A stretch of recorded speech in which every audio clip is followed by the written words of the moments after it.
Hello guys, Flipkart pay letter close చేయడం ఎలా? దీనికోసం ఈరోజు వీడియోలో అయితే మనం మాట్లాడుకుందాం. యాక్చువల్లీ నేను ఫ్లిప్‌కార్ట్ పే లెటర్ క్లోజ్ అని చేశాను. మొత్తం మీకు స్క్రీన్ రికార్డింగ్ అయితే చూపిస్తాను ఎలా క్లోజ్ చేయాలి ఏంటి అనేది. చాలా సింపుల్ ప్రాసెస్ ఇది. సో వీడియో స్కిప్ చేయకుండా ఎండ్ వరకు అయితే చూడండి. అండ్ ఇప్పుడు అడిగేదే మన ఛానల్ సబ్స్క్రైబ్ అయితే చేసుకొని అండ్ వీడియో లైక్ కూడా చేయండి భయ్యా. వ్యూస్ అయితే చాలా చాలా తక్కువ వస్తున్నాయి. ప్లీజ్ సపోర్ట్ అయితే చేయండి. సరే ఇంక ఈ ఫ్లిప్‌కార్ట్ పే లెటర్ ఎలా క్లోజ్ చేయాలి ఇప్పుడు చూద్దామా? ఫస్ట్ మీరు ఫ్లిప్‌కార్ట్ యాప్ అయితే ఓపెన్ చేయండి. ఓపెన్ చేశాక హెల్ప్ సెంటర్‌లోకి వెళ్లారనుకోండి, ఫ్లిప్‌కార్ట్ పే లెటర్ మీద క్లిక్ చేసి మీకు ఏదో ఒక టికెట్ అనేది రైస్ చేయండి. నేనైతే I want to enquiry my Flipkart pay letter అని చెప్పేసి క్లిక్ చేశాను. క్లిక్ చేసిన తర్వాత మీకు అక్కడ చాటింగ్ చేయడానికి అయితే ఏమి ఉండదు. మినిమం 1 గంట, 2 గంటలు లేదంటే ఒక 24 గంటల్లో అనుకోండి మీకు ఫ్లిప్‌కార్ట్ నుంచి కాల్ అనేది వస్తుంది. అయితే మనకి తెలుగు సపోర్ట్ లేదు భయ్యా. ఇంగ్లీష్, హిందీలోనే మాట్లాడతారు. సో వాళ్ళు అడిగినప్పుడు మీరు చెప్పండి అదే ఎందుకని చెప్పేసి అడుగుతారు. మీరు ఇంగ్లీష్‌లో మేనేజ్ చేసేయండి. బట్లర్ ఇంగ్లీష్ అయినా పర్లేదు. I want to close my Flipkart pay letter అన్నారనుకోండి, వాళ్ళు అడుగుతారనమాట ఎందుకని చెప్పేసి. యూజ్ చేయట్లేదని చెప్తే సరిపోతుంది.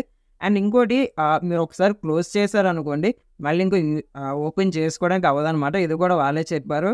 అండ్ క్లోజ్ అవ్వడానికి మినిమం 50 డేస్ అయితే పడుతుందని చెప్పారు. బట్ అన్ని రోజులైతే పట్టలేదు. నాకు 1 వీక్ ఎంతో అనుకుంటా. మీకు చూపిస్తాను ఎన్ని రోజులు పట్టిందన్నది. అండ్ ఇంకోటి, ఒకసారి మీ టికెట్ రైజ్ చేసిన తర్వాత మళ్ళీ మీకు అంటే యూజ్ అనేది చేయకూడదనమాట క్లోజ్ అయినంత వరకు. లేదనుకోండి అది క్లోజ్ అవ్వదు, ఓపెన్ అయిపోతుంది.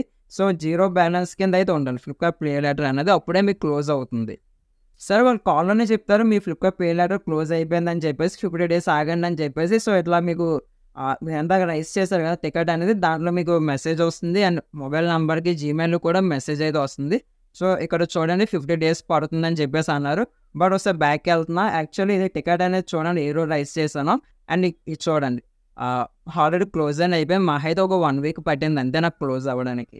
సో ఇంతే భయ్యా, ఇట్లా సింపుల్‌గా మన ఫ్లిప్‌కార్ట్ పే లెటర్ అనేది క్లోజ్ అనేది చేసుకోవచ్చు. యాక్చువల్లీ ఓపెన్ చేసినంత కష్టమైతే కాదు క్లోజ్ చేయడం.